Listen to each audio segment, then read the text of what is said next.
Bismillahirrahmanirrahim. Al-Fatihati bil qabul wa tamami kulli sul wa ma'mul ila hadrati Rasulillah sallallahu alaihi wa alihi wasallam. Al-Fatihah.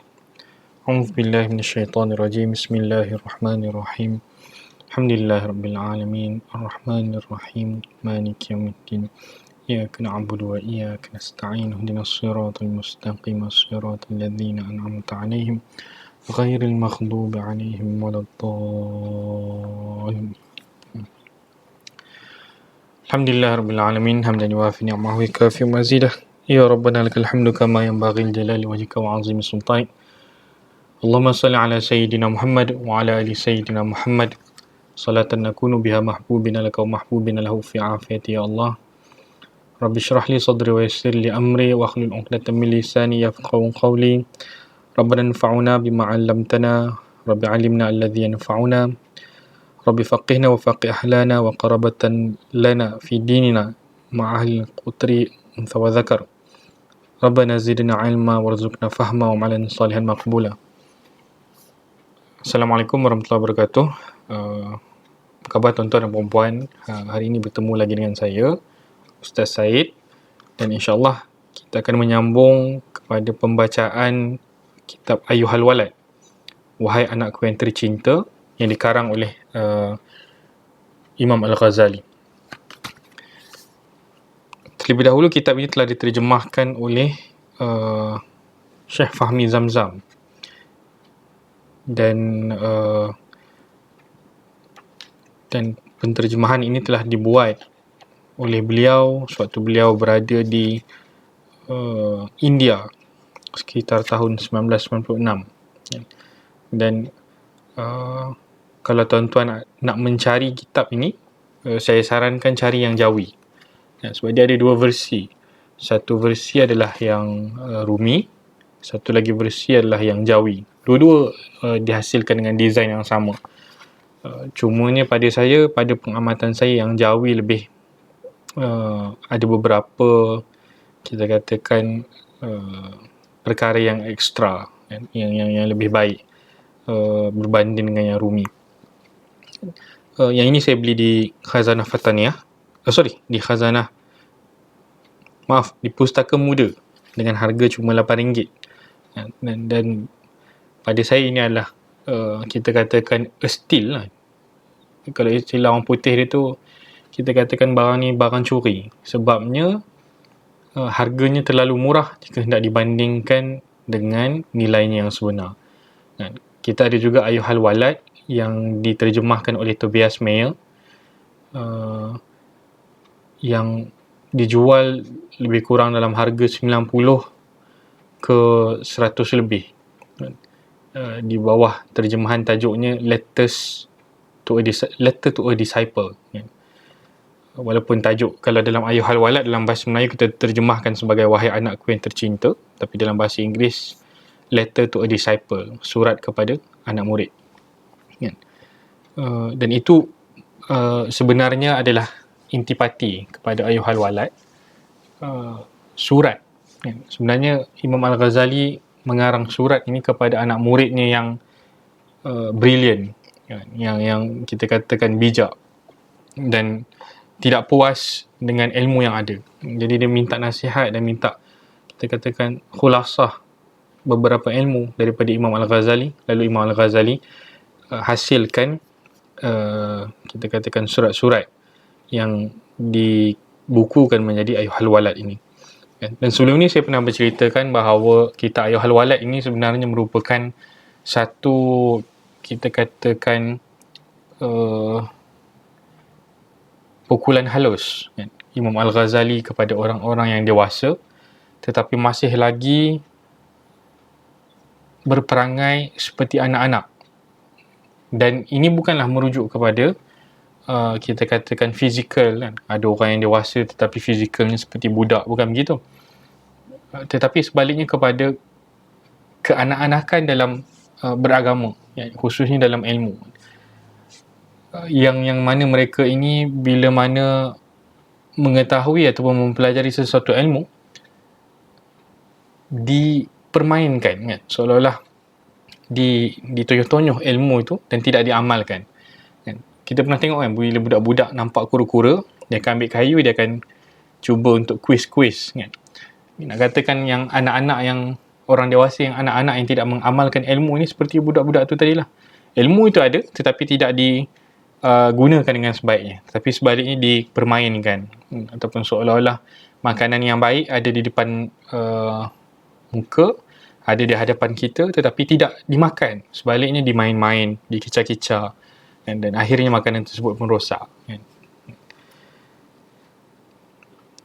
Dan yang lepas kita telah pun menyentuh mengenai nasihat yang pertama kan? Dan kita pun maklum bahawa Imam Al-Ghazali di setiap nasihat ini akan memulakan dengan wahai anakku yang tercinta.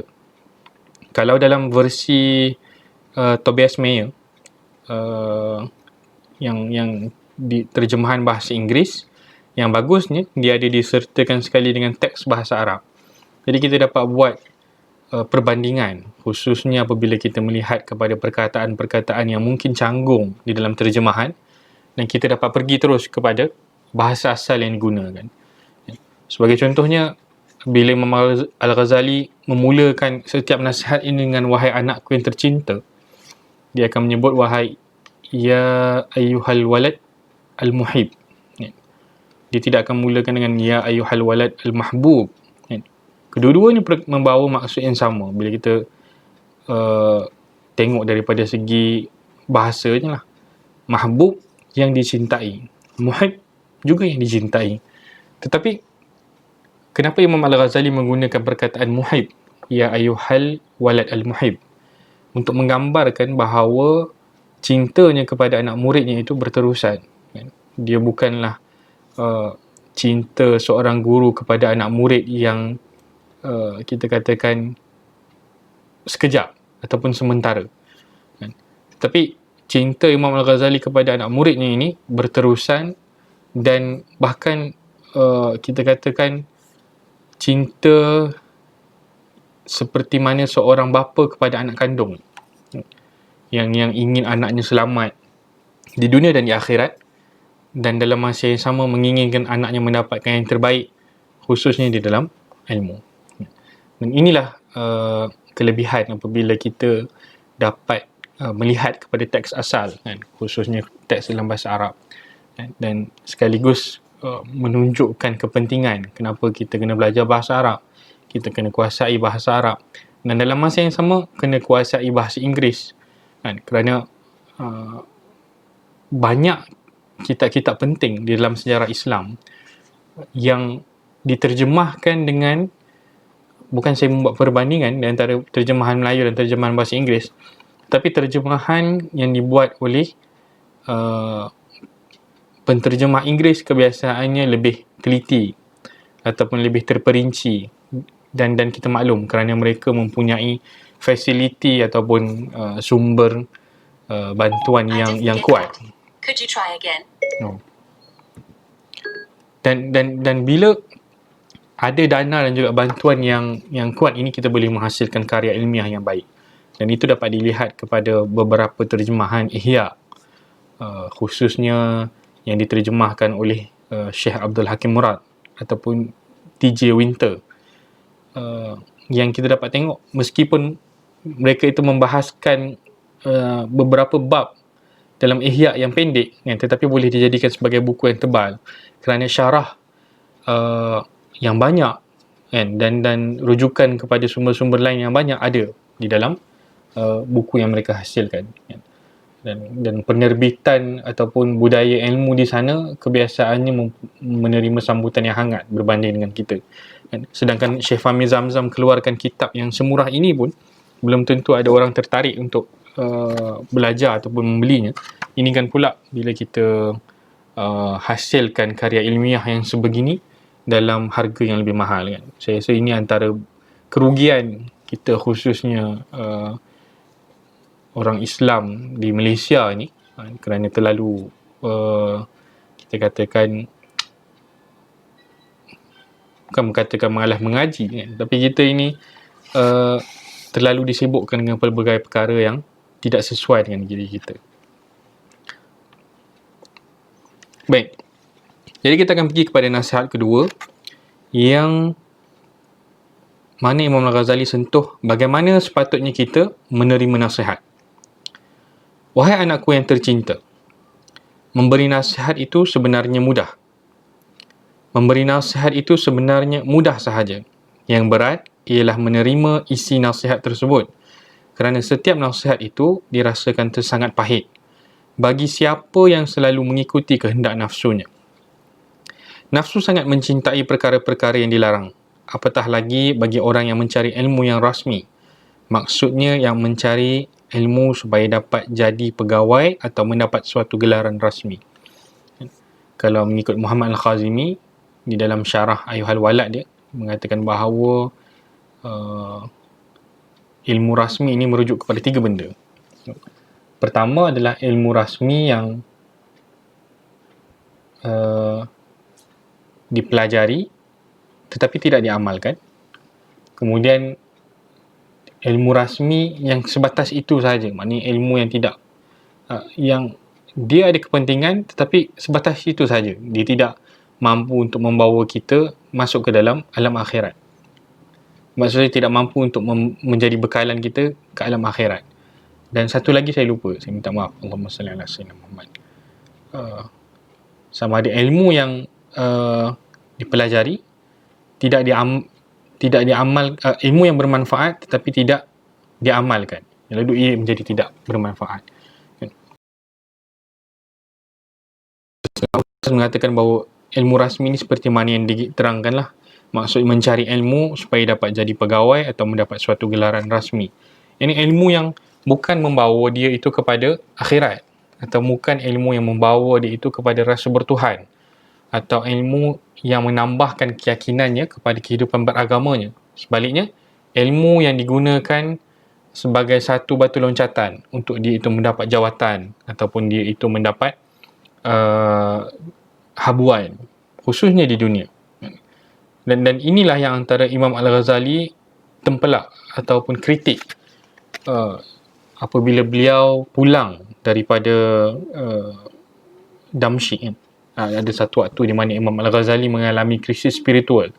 Maka beliau pergi ke Damsyik untuk menyucikan hatinya. Beliau bekerja sebagai seorang tukang cuci, dan kemudian beliau juga menjadi, kita katakan, penyalin kitab untuk menyara kehidupan dia. Dan pada waktu itu Imam Al-Ghazali sebenarnya merupakan seorang rektor, dan Imam Al-Ghazali mengalami krisis spiritual kerana merasakan dirinya itu dimakan oleh pangkat dan apa yang dia ada, sampai dia lupa untuk mengamalkan ilmu yang diketahuinya, dan akhirnya ditinggalkan pangkat tersebut dan dibawa diri ke Damsyik. Dan pulang daripada Damsyik ini, Imam Al-Ghazali banyak menulis kitab-kitab seperti Ihya Ulumuddin dan Ayyuhal Walad, khusus untuk menentang ataupun untuk menempelak satu budaya yang wujud di zaman itu, di mana para ulama dan juga, kita katakan, ahli ilmu akan berdebat semata-mata untuk mendapatkan habuan daripada sultan ataupun khalifah. Kerana pada waktu itu khalifah dan sultan akan menganjurkan perdebatan khusus untuk mencari ulama-ulama yang mampu untuk mendamaikan antara mazhab, sebab waktu itu kita katakan kegiatan ilmu pesat, kegiatan ilmu rancak. Sudah tentu ada beberapa salah faham, dan itu antara yang berlaku di dalam masyarakat Islam pada waktu itu.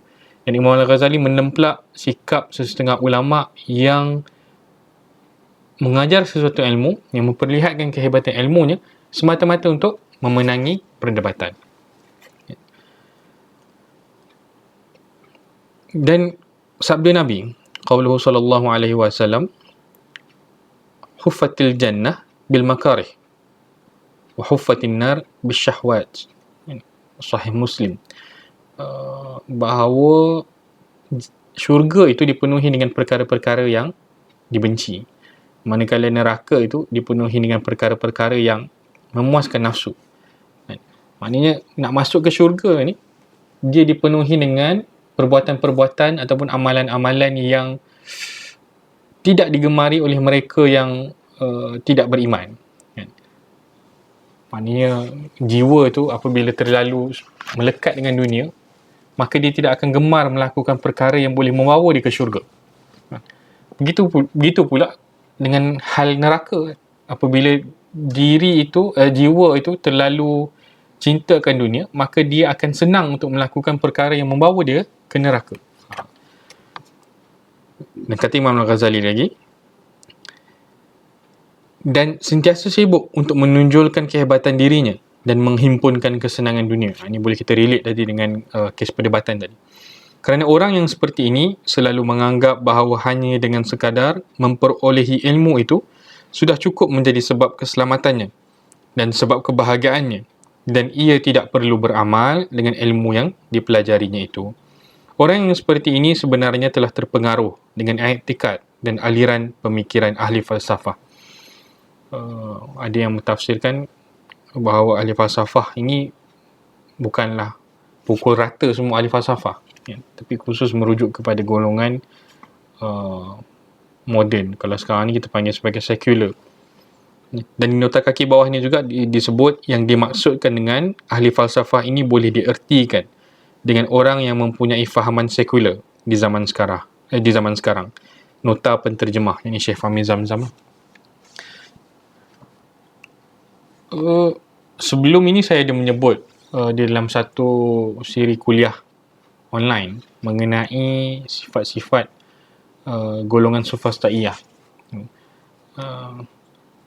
Ada 3 golongan sufas ta'iyah. Yang pertama kita ada al-adriyah, iaitu golongan agnostik. Mereka ini akan sentiasa mengatakan bahawa kita ini tidak dapat mencapai ilmu, dan mereka memilih untuk kata aku tak tahu, walaupun ada pembuktian di hadapan, walaupun ada ilmu yang sahih di hadapan. Kemudian kita ada yang kedua, kita ada golongan yang katakan indiyah, golongan yang nafsi-nafsi, kan. Indi ini merujuk kepada masing-masing, yakni setiap orang mempunyai ilmunya yang tersendiri dan mereka itu benar, kan. Jadi tak gunalah kalau cikgu ni nak mengajar ilmu dia, kan, dia nak kata 2 tambah 2 4, tiba-tiba murid dia kata 2 tambah 2 100 cikgu, kan. Kalau mengikut pegangan Indiah, dia akan katakan there is no right or no wrong, kan. Sebabnya budak ni pegangan dia boleh jadi betul, 2 tambah 2 100, tak ada siapa boleh kata salah, kan. Dan hal ini juga bersangkutan dengan khususnya mereka yang menyokong bahawa semua agama itu sama rata, kan. Sebab dia kata kebenaran itu ada pada setiap satu agama, bezanya cuma jalannya saja. Ini antara yang berbahaya dalam pemikiran sufas ta'iyah. Dan terakhir sekali kita ada inadiyah. Inadiyah ni kita katakan golongan yang keras kepala ataupun obstinate, golongan yang sangat degil, stubborn dan tidak mahu mendengar cakap, kan. Dan ketiga-tiga golongan sufas ta'iyah ni merupakan kita katakan kumpulan ataupun kategori manusia yang ingkar ilmu, yang ada ilmu pada diri mereka yang sahih, yang benar dan sepatutnya membawa kepada kebenaran, tetapi diingkari, dinafikan dan diragui. Ini antara ciri-ciri golongan sufas ta'iyah yang kita takuti masuk ke dalam diri kita. Subhanallah, alangkah kelirunya pemikiran yang seperti ini, kata Imam Al-Ghazali. Bukankah ia telah mengetahui bahawasanya sesuatu itu apabila telah dapat menghasilkan ilmu, kemudian ia tidak beramal dengan ilmu yang telah diketahuinya itu, nanti pada hari kiamat akan disoal dengan soalan yang lebih berat lagi daripada orang yang tidak mengetahui apa-apa. Seperti apa yang telah disebutkan dalam hadis Rasulullah sallallahu alaihi wasallam, asyadun nasi 'adzaban yaumal qiyamah alimun lam yanfa'uhu la yanfa'uhu Allah bi'ilmihi. Satu lagi kalau ikut yang dalam buku bahasa Inggeris, inna asyaddan nasi 'adzaban yaumal qiyamah alimun lam yanfa'uhu Allah bi'ilmihi. Ada perbezaan antara waqaf dan juga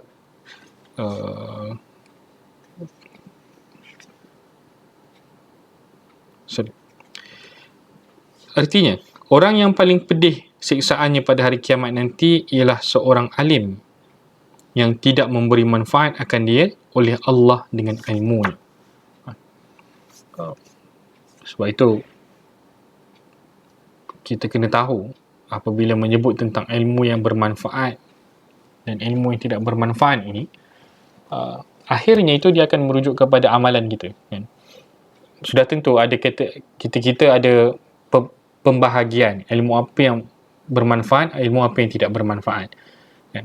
Kita ada ilmu yang bermanfaat seperti ilmu akidah, ilmu fiqh, tafsir, ilmu-ilmu agama. Kita ada juga ilmu yang tidak bermanfaat dan membawa kebatilan seperti sihir. Ilmu juga kita nak belajar boleh, siapa nak belajar sihir persilakan, tapi ia tidak bermanfaat untuk kita, sekalipun ia itu mampu membawa kekayaan, sekalipun ia itu mampu membawa perempuan, kan ada orang gunakan minyak pengasih, kita tak nafikan wujud kejahatan-kejahatan yang begini berkesan, tetapi adakah ia bermanfaat untuk kita, kan? Orang buat santau jadi, kan? Bukan tak jadi bila orang tu buat santau, dan bukan kita nafikan mana ada santau, kan, walhal dah keluar muntah darah, dah keluar jarum, dah keluar pelbagai bahan-bahan yang berbahaya daripada mulut, kan? Tetapi ia tidak bermanfaat untuk dipelajari, kan? Sama juga dengan ilmu merompak, adakah ia itu bermanfaat untuk kita pelajari? Walhal tidak. Sebab itu kalau kita ambil contoh doa yang dikarang oleh Habib Ahmad bin Umar bin Sumaid yang tadi saya bacakan di awal kuliah, Rabbana fa'na bima 'allamtana, ya Allah, kurniakanlah manfaat kepada apa yang telah Engkau ajarkan kepada kami. Rabbi 'allimna alladhi yanfa'una, wahai Allah, ajarkan kepada kami apa yang bermanfaat untuk kami. Sebab itu menjadi satu keperluan untuk kita memohon doa, kan, daripada Allah Subhanahu Wa Taala supaya mengurniakan kepada kita ilmu yang bermanfaat, kan? Sebab untuk kita sendiri mencerap ataupun mencari, kan, ilmu yang bermanfaat ini, ataupun bergantung kepada diri sendiri semata-mata untuk mencari ilmu yang bermanfaat ini mustahil. Sebab akhirnya yang memandu kita untuk mendapatkan ilmu yang bermanfaat adalah Allah Subhanahu Wa Taala juga. Dan diriwayatkan daripada Imam Al-Junaid Al-Baghdadi qaddasallahu sirrahu bahawa ada seorang yang telah bermimpi bertemu dengan beliau di waktu tidur selepas kematian beliau. Lalu orang ini telah bertanya kepada Imam Junaid Al-Baghdadi dengan katanya, apa kabar kamu wahai Abul Qasim, yakni Junaid Al-Baghdadi? Lalu Imam Junaid Al-Baghdadi menjawab, sebenarnya telah hilang segala ilmu yang zahir dan juga telah hilang ilmu yang batin, dan sudah tidak ada lagi yang bermanfaat kecuali hanya beberapa rakaat yang sempat kami lakukan di tengah malam. Imam Junaid Al-Baghdadi adalah antara ulama besar yang kita katakan muktabar, kan, dalam dunia Islam dan khususnya dalam bidang tasawuf. Dan kita nak katakan bahawa Imam Junaid Al-Baghdadi ni, kalau nak dibandingkan dengan kita, ilmunya itu seperti lautan, kan? Tetapi kata Imam Junaid Al-Baghdadi, telah hilang segala ilmu yang zahir dan juga telah hilang ilmu yang batin. Korpus ataupun koleksi ilmu yang banyak itu, kan, tidak membawa manfaat di akhirnya jika tidak diamalkan. Sebab kata Imam Junaid Al-Baghdadi, dan sudah tidak ada lagi yang bermanfaat kecuali hanya beberapa rakaat yang sempat kami lakukan di tengah malam. Yang membantu dia di akhirat itu adalah tahajudnya di tengah malam. Tapi janganlah pula kita jadikan ini sebagai satu alasan untuk kita tidak menuntut ilmu, kan? So, dalam banyak-banyak ilmu yang kita tuntut itu, kita tidak tahu mana satu yang mampu membawa kita kepada keredaan Allah, kan? Dan kita harus tahu juga bahawa jika kita beribadah dalam keadaan yang jahil, kan, ia tidak membawa apa-apa nilai, kan? Sebab itu ada perbandingan bahawa ibadah seorang yang abid jika dibandingkan dengan seseorang yang menuntut ilmu, peranan orang yang menuntut ilmu itu lebih tinggi, kan? Nilai orang yang menuntut ilmu itu lebih besar. Dan bila kita sebut tentang Junaid al-Baghdadi ini, bukanlah bermakna beliau itu sembahyang tunggang terbalik tanpa ilmu, kan? Nak menunjukkan bahawa sekalipun banyak mana ilmu yang dia ada, tetapi jika tidak diamalkan, kan, tidak berguna, kan? Kerana ia akan menjadi, kita katakan, pemberat ataupun timbangan kepada kita di akhirat nanti. Sebab itu firman Allah, kabura maqtan indallah yang yaqulu, maaf, kabura maqtan indallah yang taqulu ma la taf'alun. Saya minta maaf kalau tersilap, kita pun hafal di luar kotak kepala. Besar kemurkaan Allah Subhanahu wa taala kepada mereka yang mengatakan sesuatu, kabura maqtan indallah yang yaqulu ma la taf'alun, yang mengatakan apa yang tidak dilakukannya. Kalau kita ini menyampaikan ilmu tetapi kita tidak mengamalkannya, besarlah kemurkaan Allah kepada kita. Dan inilah yang cuba untuk disampaikan oleh Imam Al-Ghazali kepada anak muridnya ini. Ada ilmu, kena amal.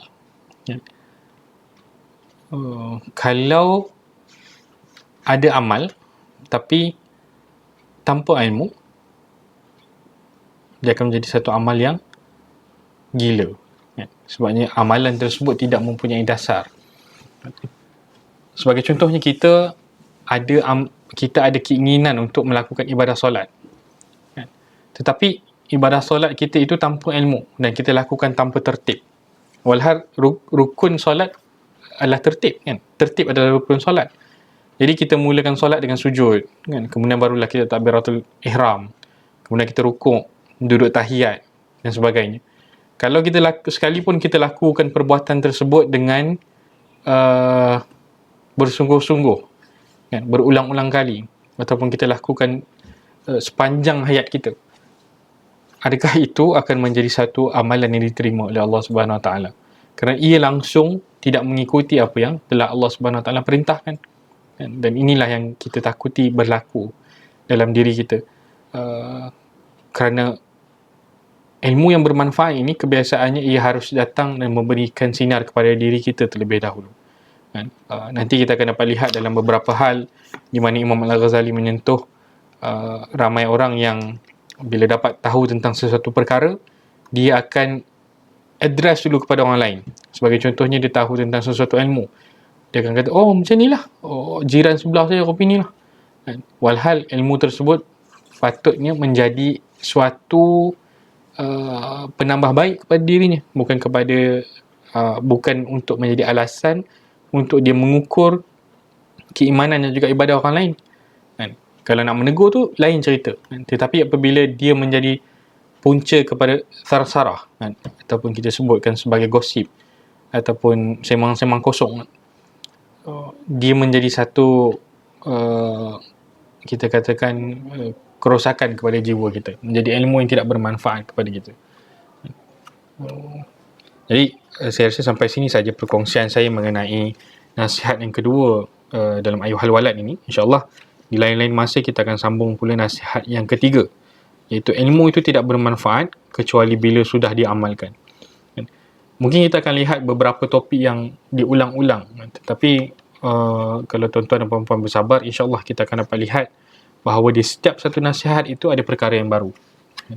Bahkan kalau tuan-tuan dan puan-puan baca kitab ini sebanyak 40 kali pun, di setiap kali yang ke-41 tu kita akan jumpa perkara yang baru, ilmu yang baru. Kerana begitulah ilmu yang berada dalam tradisi Islam, ilmu yang benar. Jadi saya kira sampai di sini saja perkongsian saya. Saya mohon maaf di atas sebarang kesilapan dan juga penggunaan bahasa yang tidak baik. Sekiranya ada sebarang teguran, boleh diajukan kepada saya. InsyaAllah kita sama-sama belajar. Wabillahi taufiq wal hidayah. Assalamualaikum warahmatullahi wabarakatuh.